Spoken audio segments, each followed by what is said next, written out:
Before 1900, there was a library in Jeffersonville. It wasn't the kind of place that most people wanted to go to.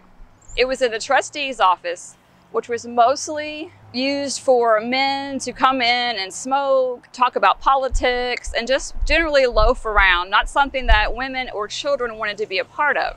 In order to have a more open library that everyone was welcome to come to, the women's literary clubs decided to raise money to open a library for everyone. Miss Hannah Zuloff, along with others, went door to door and petitioned money from residents. They came up with $1,000. This was enough for the state to grant them a township library. In 1900, the library was open. In this building here, which was the First National Bank building, they were allowed to be on the second floor. This was okay for a while, but as patronship grew, they needed a bigger space. The next thing was to petition Mr. Andrew Carnegie for money to build a library. Hannah Zuloff once again stepped up and wrote Mr. Carnegie a letter and asked for $15,000. Unfortunately, Ms. Zuloff passed away before the letter came that Mr. Carnegie would award the money to the library. We can go on down the street and see what the Carnegie Library looked like.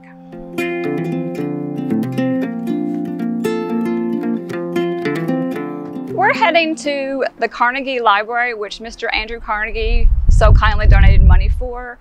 He was in the habit of giving communities money to have nice library buildings. It was very important to him to have literacy in communities. You can see his libraries in Louisville, Kentucky, and here and many other cities. With the need for a bigger library to better serve the community, the city of Jeffersonville graciously donated a parcel of land in Warder Park. We can walk up here a little bit closer to the Carnegie and I'll tell you some more about the library. The first librarian was Miss Bertha Poindexter.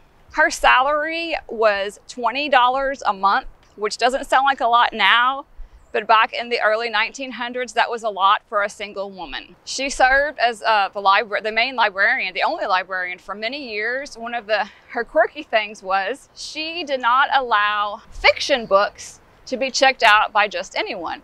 She kept those in a locked cabinet and you had to ask her for permission to check those out, and only if she thought they were appropriate for you would she let you have those. We can see the beautiful architecture of this library. It is the only Carnegie Library that I believe that has a cupola on top. That was generally not Mr. Carnegie's idea of what a library should be, but somehow we were able to get away with this. Local architect Arthur Loomis was the one who drew up the plans for this library. Those plans can be seen at the library in the Indiana room. This library has stood the test of time. The collection was completely destroyed except for a few reference material during the 1937 flood. If you can believe it, the flood waters were all the way up to the door inside the library. There are photographs of people literally shoveling books out of the library after the flood. It's a heartbreaking photograph if you are a librarian or anyone who values libraries. The good thing is the people of the community and the Indiana Library Federation were able to donate materials to the library and gather funds so the collection could be, once again. The library also did a lot of many interesting things for the community and for basically the world. During World War I and World War II, books were collected for soldiers. Also, monetary donations were given so the soldiers would have something to read. The city of Jeffersonville continued to grow, especially after World War II. A lot of people had came to this area to work at the powder plant in Charlestown, at Jeff Boat, which had been converted into a naval shipbuilding company at that time. So people stayed after that. They liked the area, had a lot to offer them. The only downside is the library needed a bigger space. They stuck it out in this Carnegie building up until the early 1970s when it was decided that a bigger building needed to be made. The new library was going to be housed next to the post office on Court Avenue. And if we turn around, we can see where the current library is.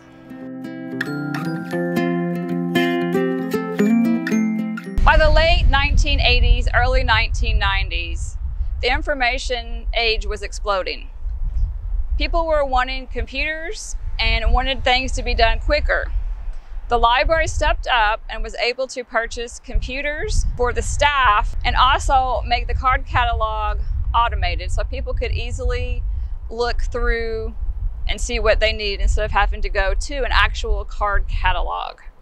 This was an expensive process, so it was done in stages when the library had extra money. This also included new software that the staff would have to learn. This helped in many ways with being able to process reference questions a lot faster. In the early 2000s, Jeffersonville had grown to a point where the main library was running out of resources and room. It was decided that there would be a major renovation and a second floor would be added to the library. This would house the children's department as well as the administrative offices.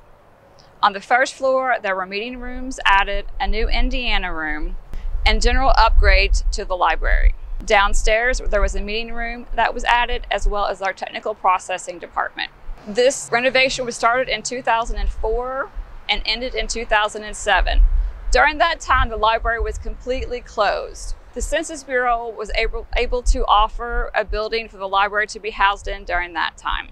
In 2018, the Clarksville branch had a remodel done. They added a room, they added self-checks, and they got new carpet and paint. In 2019, the main location of the library received a facelift which included paint, carpet, and moving some departments around so we have one central location for people to check out books. In early 2020, the global pandemic struck. The library had to shut down for several weeks and we had to rearrange our operating procedures. We survived that and we are looking forward to the future. 120th anniversary was in December of 2020, and times have changed a lot since the beginning of the library, and I hope that Bertha Poindexter and Hannah Zuloff would be happy with the way we have continued to move forward despite the challenges we have faced.